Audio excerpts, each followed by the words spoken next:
Hey guys, Josh here from Action Fitness Nutrition. Today what we're going to do is we're going to go through a few diet hacks or just some foods that are quite low in calories that you can substitute out instead of other foods, to give you a few more calories, give you a bit more freedom with your food and different things you can play with. So we're just going to get stuck straight into it. So the first one I like to use, especially when I'm dieting, are basically like 0 calorie, 0 energy soft drinks. I find they're really quite good. Obviously we have to be mindful of the caffeine content, but like the Solos and the Cokes now, you can get a caffeine-free version. Also the kombuchas and that are quite good. They still have a few calories in them, maybe like 20 a serve, but I still find them really good. Again, when you're dieting, it's just good, nice to be able to have a drink like that, just to help with satiety and a bit of sweetness going through.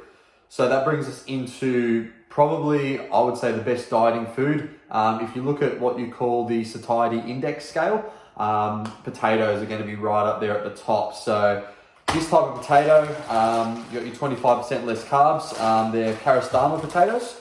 You can get Spud Lights as well, which are basically the same. In terms of the 100 grams, in terms of the calories, it's something crazy like it'd be like 70 calories per 100 grams or something stupid like that. So really, really good. Obviously really high on that satiety index as well. So it's not going to be anything too crazy in terms of just helping add volume to your food. So the more volume you're going to have in your food, the more you're actually eating. Even in a deficit, you're actually going to feel a lot fuller for longer in between your meals as well.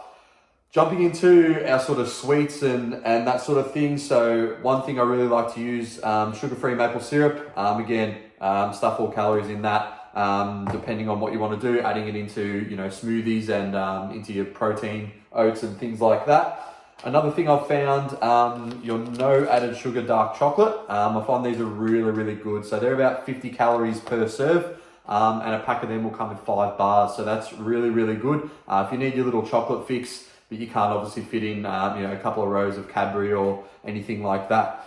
Staying on our chocolate, we've got a chocolate mousse, so a chocolate flavored mousse. This one's quite good as well. About 80 calories per serve. Obviously adding in some milk and then mixing it and setting it in the fridge. Probably come to around 150 calories-ish. You could even do it with a bit of water, a bit of milk and see how that turns out as well. Again, nice little easy sort of dessert for, around that 100 calorie mark. These ones as well, drinking chocolates, just recently been getting into these, the Jarrahs. They're really, really good as well. So same thing, they're about 60, 70 calories per serve. I find just mixing these with some hot water, same thing, it's just going to really help give you something sweet at the end of the day or first thing in the morning instead of your coffee. And again, limiting those calories when we go through. Last thing we'll touch on is everyone's favorite ice cream. So again, you've got your Halo Top, the Fro Pro, all that sort of thing. Really lower in calorie ice cream. We'd obviously recommend that. What I've been getting lately is the Tilly's guilt-free frozen dessert. They're quite good. Same thing around that 300, 350 calorie mark. I find if you've got any issues digesting dairy and things like that, these are actually quite good as well. Jumping through, we've got our condiments. So obviously our food can be pretty boring sometimes, especially when we're dieting.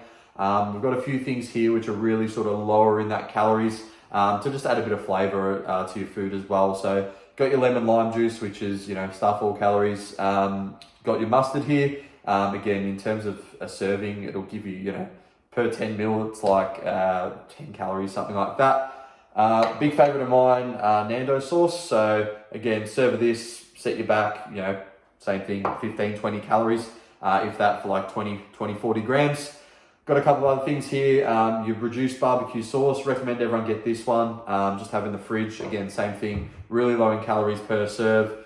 A few of the other ones coming out now. Outback Spirit do some lime and peri-peri sauces and things like that and chutneys.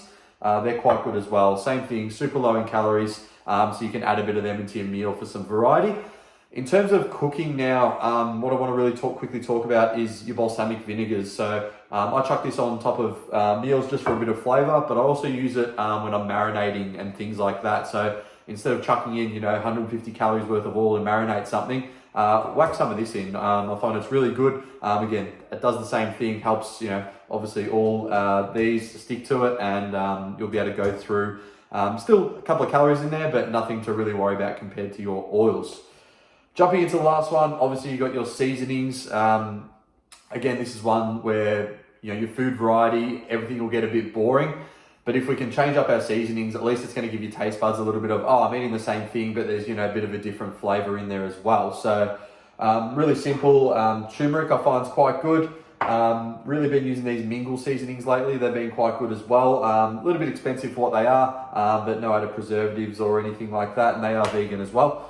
In terms of just your basic stuff, like you've got your garlic powder, you'll obviously have your shaker fry seasoning. This is my new favorite. I whack this on my chicken all the time, basically like a chicken salt. And then obviously you've just got your basic, your pink rock salt, and then your black peppercorns as well. I find same thing, they're really going to be good in terms of just adding a bit of flavor when we go through. So obviously in terms of being in a calorie deficit, we still obviously want to be in a deficit. We don't want to add too many of these foods. They just want to be little things we can do basically to just help, again, keep down those calories. So would be a little bit careful with, you know, the desserts and the marinades and that sort of thing. You'll find, again, just by adding those in, it will enable you to eat more calories and probably be a bit less full as well. So sometimes we have to be a little bit boring when we diet. The more boring we can be, sometimes the better and the better result, because then we won't be tempted to go for something else. But same thing, if you're really struggling with something, if you really need it, these are some really great alternatives you can use to stick in your deficit and stick to your goals. If you've got any other questions or anything like that, just pop them down in the YouTube comments below, and we'll see you guys soon.